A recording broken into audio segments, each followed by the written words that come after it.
problema maior que nós temos é justamente a questão dos problemas com a metodologia. Ou seja, quais eram as condições iniciais? Como que funcionava isso? Nós não sabemos. A atividade vulcânica muda a quantidade de carbono 14 na atmosfera. O campo magnético da Terra, a atividade solar, tudo isso muda a quantidade de carbono 14 que tem. Nós temos isso de uma forma bem específica, quando o pessoal faz teste atômico por aí de vez em quando, explode uma bomba atômica, você percebe que a quantidade de carbono 14 vai lá nas nuvens. Quando você tem erupção vulcânica, você percebe que existe uma alteração na quantidade de carbono 14. Daí todos esses fatores precisam ser trabalhados no que nós chamamos de curvas de calibragem. E essas curvas de calibragem é que são o problema para a gente. Por quê? Como que você sabe, como que você calibra? Para você calibrar, você tem que ter algo que seja o padrão. Mas como você compara? Qual o padrão?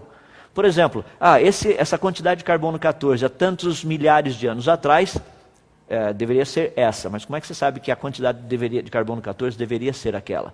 Não, porque é a idade que nós temos. Mas como é que você tem essa idade? Não, nós usamos outros métodos para determinar essa idade.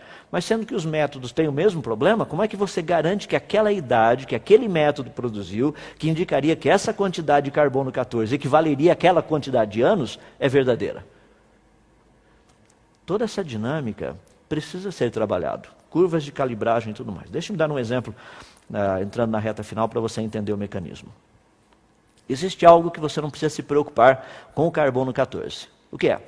Sendo que a quantidade de carbono 14 na nossa atmosfera é tão pequena, e a desintegração atômica do carbono 14, 5.730 anos, ou seja, meia vida dele é bem curtinha, é fácil você fazer um cálculo rapidinho, você vai perceber que qualquer coisa que tivesse mais que 250 mil anos, não deveria ter absolutamente nada de carbono 14 na sua estrutura.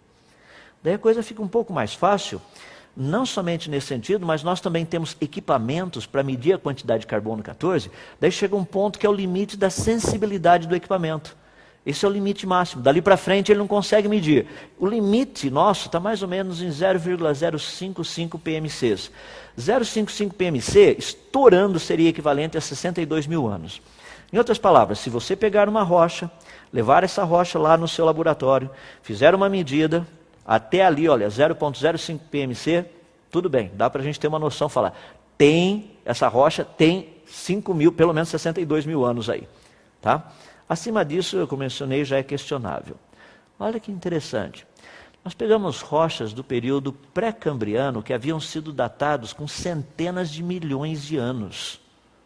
Não era para ter mais nem cheiro de carbono 14, nada de carbono 14. Porque iria estar fora dessa região onde é detectável. No entanto, existe carbono detectável. Você fala, mas o que aconteceu? Simples, aquelas idades que foram atribuídas de milhões de anos não são verdadeiras. A quantidade de carbono 14 nessas rochas, que são rochas do pré-cambriano, tinham sido datados com pelo menos 570 milhões de anos. A quantidade de carbono 14 nelas detectado mostra que essas rochas não poderiam ter mais do que 61 mil anos.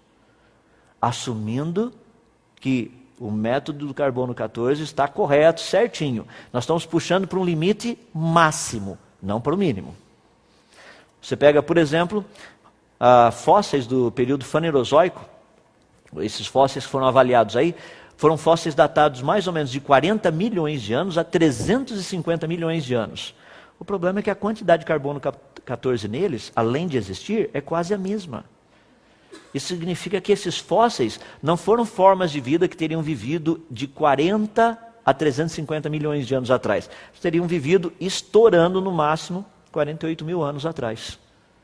Assumindo que a datação do carbono 14 está correta. Agora, existe algo que é espetacular, daí não tem como a gente escapar, que é uma questão bem simples. Quando nós tratamos com a datação especificamente, algo que a gente precisa entender que funciona muito bem. Você encontra diamantes, ok? E esses diamantes geralmente estão incrustados em algumas rochas. Só que nós sabemos que o diamante é mais velho do que a rocha. O diamante se formou primeiro, a rocha depois. O fascinante é que algumas rochas onde haviam diamantes, essas rochas foram datadas com cerca de aproximadamente 600 milhões de anos. Bom, o que nós precisamos agora é fazer uma datação do diamante. Seria difícil fazer isso? A resposta é não. Por quê? Porque o diamante ele é feito basicamente de carbono. No diamante não dá para entrar carbono e não dá para sair carbono. Ele não tem contaminação. Então, o que está ali é o que está ali. Isso é muito legal. Por quê? Você pode pegar esses diamantes e datá-los. Desses que foram datados aí, a rocha onde o diamante foi encontrado, todas as rochas foram datadas com pelo menos 600 milhões de anos. O interessante é que o diamante mais antigo teria 58 mil anos. Lembrem-se que primeiro veio o diamante e depois a rocha, não o contrário. Seria só para você ter uma noção disso aqui, colocando em termos práticos. Imagina você encontrar a seguinte situação. Aqui está o pai e o filho. Você pergunta para o garoto, qual a tua idade? A minha idade? A minha é de 30 anos. Você fala, rapaz, você é meio velho, né? Não parece, eu sou do Benjamin Button. Estou indo ao contrário, tá bom.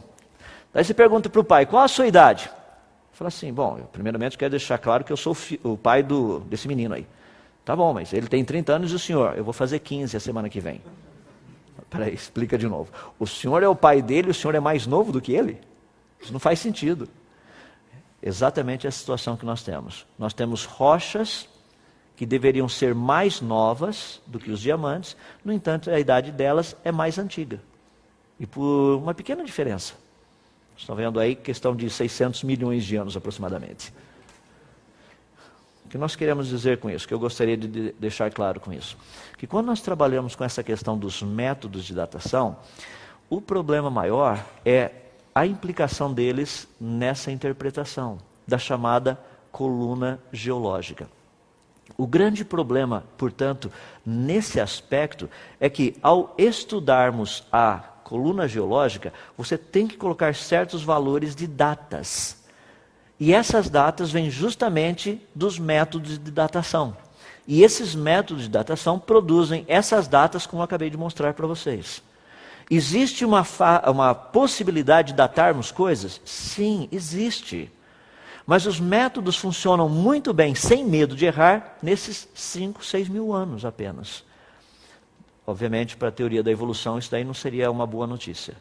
Porque a teoria da evolução precisa de milhares de anos, de milhões de anos, para ser bem claro, bilhões de anos.